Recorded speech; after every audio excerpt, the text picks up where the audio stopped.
Bonjour à tous, bien-aimés. Je voudrais partager avec vous quelques pensées sous la forme d'une mise en garde contre une tendance qui est de plus en plus, je dirais pas de plus en plus, largement répandue dans ce qui nous est présenté en tout cas sur les réseaux sociaux, sur les retransmissions de cultes, sur même les invitations aux événements chrétiens. Et ce sur quoi j'aimerais vous partager quelques pensées qui me pèsent aussi sur le cœur lorsque je vois cela, c'est cette recherche du sensationnel.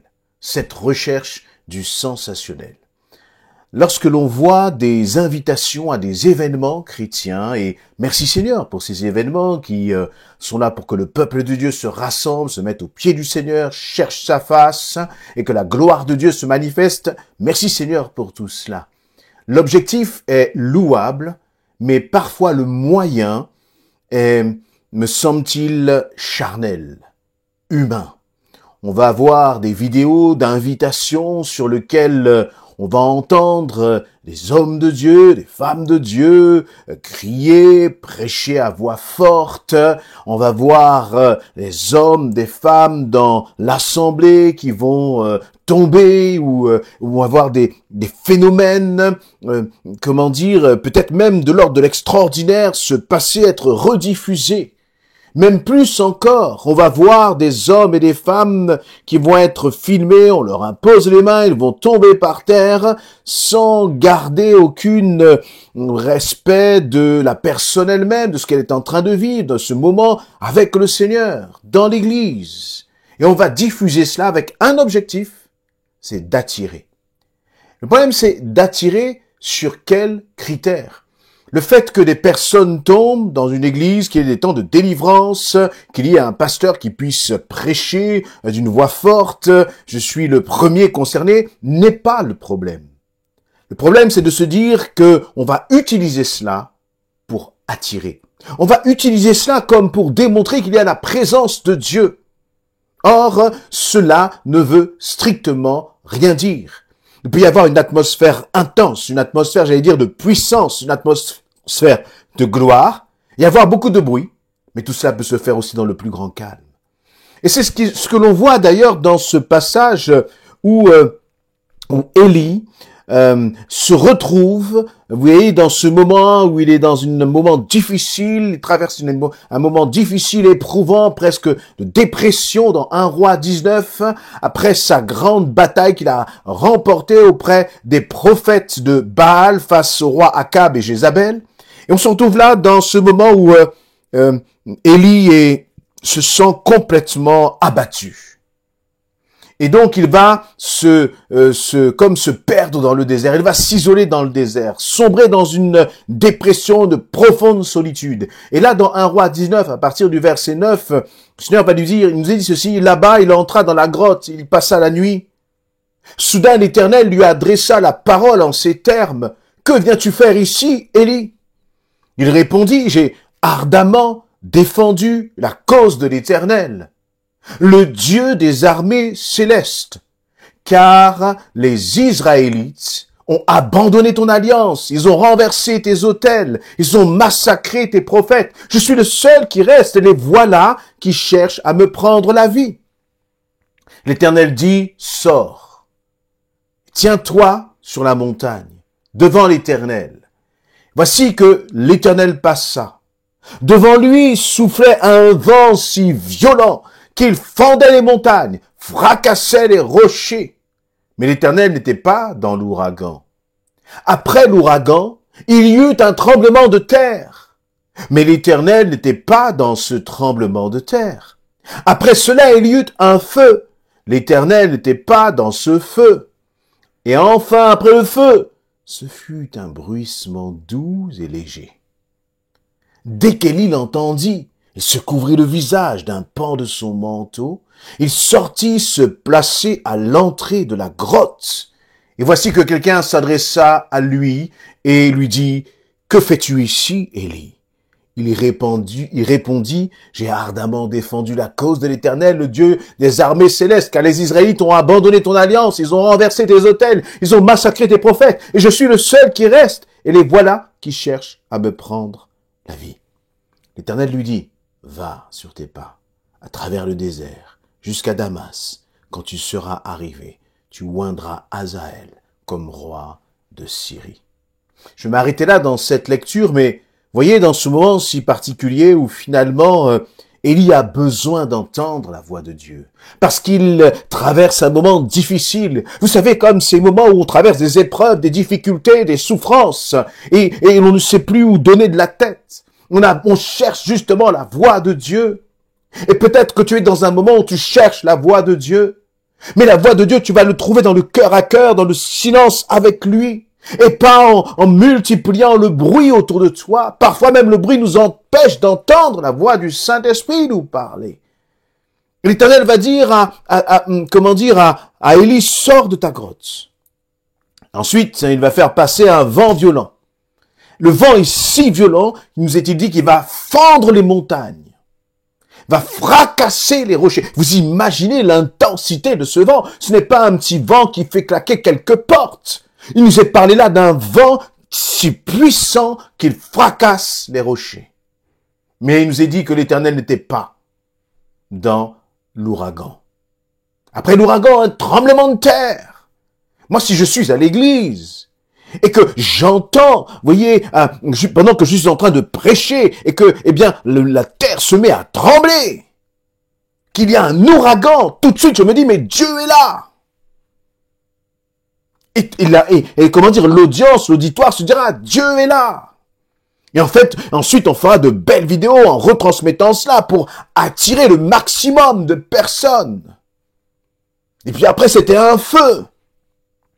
Un feu qui est tombé là, qui est passé devant Élie. Et il nous a dit l'Éternel n'était pas dans le feu, au verset 12. Et si on reprend ce récit-là, et qu'on transpose cela en 2025, et qu'on filme ce passage-là, on aurait filmé finalement ce vent violent. On aurait filmé les montagnes qui sont en train de se fendre. On aurait filmé les rochers qui sont en train de se fracasser. On aurait filmé le feu qui serait descendu. Et sans plus réfléchir que cela, on aurait diffusé cela en disant, venez, vendredi, tel jour, il y aura la présence de Dieu manifestée et en voici les preuves. Et la foule aurait accouru. Mais il nous a dit que Dieu n'était pas dans tout cela. Derrière quoi est-ce que nous courons aujourd'hui, à notre époque? Derrière le sensationnel, bien aimé, laissons le sensationnel au monde. Laissons le bruit au monde. Encore une fois, je ne dis pas que Dieu n'agit pas d'une façon extraordinaire et sensationnelle. Mon Dieu est grand, il est puissant, mais je ne vais pas vers Dieu pour rechercher du sensationnel. Je vais vers Dieu pour rechercher sa présence. Et si Dieu décide de manifester sa présence dans un bruissement doux et léger, la question c'est, est-ce que toi et moi, nous saurons identifier, reconnaître, entendre la présence de Dieu dans un bruissement doux et léger? Est-ce que nous cherchons Dieu ou est-ce que nous recherchons du sensationnalisme? Les sensations, c'est tout ce qui fait vibrer nos émotions. Et c'est bien les émotions.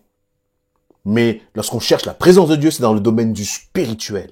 C'est pas dans le domaine du charnel, bien aimé. Je ne dis pas charnel dans le sens du mauvais, nous avons des émotions et c'est très bien comme cela. Mais Dieu, lui, veut nous faire entrer dans une dimension supérieure, qui est la dimension de l'esprit, les choses spirituelles. Et les choses spirituelles sont réservées à ceux qui sont spirituels, bien aimés. Le monde peut chercher les sensations. Finalement, vous prenez n'importe quel païen, vous prenez même n'importe quel prophète de Baal qui aurait pu être ce jour-là près d'Élie, lui aussi, il aurait entendu le vent violent, lui aussi aurait vu les rochers se fracasser. Mais lui n'aurait pas entendu ce bruissement doux et léger. Lui n'aurait pas identifié dans ce bruissement doux et léger la présence, la manifestation du Saint-Esprit. Encore une fois, je ne dis pas que le Saint-Esprit ne se manifeste pas parfois de façon fracassante. Je l'ai vécu, nous l'avons vécu dans des cultes. Mais nous ne recherchons pas cela. Nous ne devons pas rechercher cela. Seigneur, manifeste-toi comme tu le voudras. Et que dans la manifestation que tu auras, la façon dont tu auras choisi de te manifester, que moi je sois attentif, que moi je sache reconnaître ta présence, que nous sachions reconnaître la présence de l'Éternel et que nous ne soyons pas avec de grandes affiches, des vidéos à sensation. Maintenant, même dans une église, on ne peut plus prier tranquille parce qu'il y aura des caméras à droite et à gauche. Pendant que tu es en train de prier tranquillement, tu vois la caméra, tout de suite, tu vas commencer à peut-être te mettre dans une position parce que ça va nous influencer. Et cette intimité avec le Seigneur, finalement, elle est de moins en moins respectée.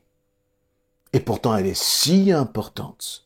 Dans ce monde où il y a tellement de bruit, tellement de distractions, tellement d'événements qui chassent l'un après l'autre, et où on va appeler les chrétiens à droite et à gauche, et on va même finalement reconnaître, on va même attester de la présence de Dieu en fonction justement de ce qui aura été visible.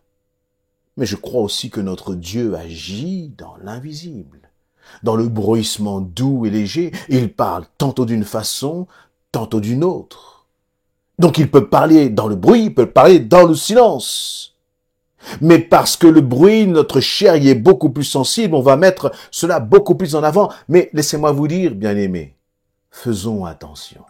Parce qu'il y a à travers cela aussi une forme de séduction qui va faire qu'il y a comme une sorte d'escalade à qui sera le plus sensationnel, à qui sera le plus spectaculaire. Mais je crois qu'il faut revenir à finalement ce qui est essentiel. C'est la méditation de la parole de Dieu, la mise en pratique de sa parole dans ta vie, dans ton quotidien, quand il n'y a plus personne, quand le spectacle est terminé, quand tu es au milieu de ta famille, quand tu es avec tes collègues de travail, quand tu es quand tu es à l'école, à l'université, c'est là que ça se passe. Il n'y a pas forcément de tremblement, de feu ou d'ouragan, mais il y a juste peut-être la parole que tu vas relâcher. Une parole de paix, ta réaction au quotidien. Et c'est là que tu vas manifester la présence de Dieu, sans prophète, sans apôtre, sans pasteur, sans ancien, sans groupe de louanges. C'est là finalement que tout se joue. Ce temps-là, ce moment s'est joué lorsque Élie était dans la grotte, seul à seul, avec le Seigneur. Et il a su, malgré le désarroi qu'il était en train de traverser, il a su entendre la voix de Dieu. Bien-aimé, je voudrais vraiment que cette parole qui jaillit de mon cœur soit une parole équilibrée, encore une fois. Encore une fois, on peut avoir de très très bonnes choses et Dieu se manifeste de façon extraordinaire et glorieuse dans ces événements. Mais attention de ne pas tomber dans des excès où finalement nous attestons la présence de Dieu que s'il y a du sensationnel. Je suis toujours impressionné lorsque, la Bible lorsque je relis ce passage qui nous dit que Jésus, lui, il n'avait rien pour attirer le regard. Il n'était pas dans les apparences. Il n'était pas dans le m'as-tu vu. Il y avait une telle simplicité dans le cœur de Jésus, dans sa façon d'être, dans sa façon d'évoluer, dans son environnement. Et je crois qu'en tant qu'enfant de Dieu, nous ne devons pas être dans le bling-bling. Nous ne devons pas être dans les apparences. Mais nous devons garder cette simplicité de cœur qui était une marque de notre Jésus. Jésus est venu dans la simplicité pour se donner en exemple. Alors pourquoi courons-nous à droite et à gauche, au plus sensationnel, au plus frappant, ce qui va frapper les yeux? Seigneur, je veux me laisser moi frapper par le bruissement doux et léger de ta présence. Et ne pas nous laisser embarquer dans toutes sortes de publicités autour d'événements et de courir à droite, à gauche. Vous savez ce qui se passe très souvent d'ailleurs? C'est que l'on vit les choses, et on peut vivre des choses intenses. Mais un jour, 2 jours, 1 semaine après, qu'est-ce qu'il en reste? Aussi frappant que cela a été, aussi funeste, aussi vide, aussi superficiel que cela est reparti. Cherchons la profondeur avec le Seigneur. c'est là que tu vas trouver Christ. C'est là que tu vas entendre le Saint-Esprit te parler et construire, vraiment bâtir, opérer cette transformation en toi. Loin des bruits, loin du spectacle. Amen.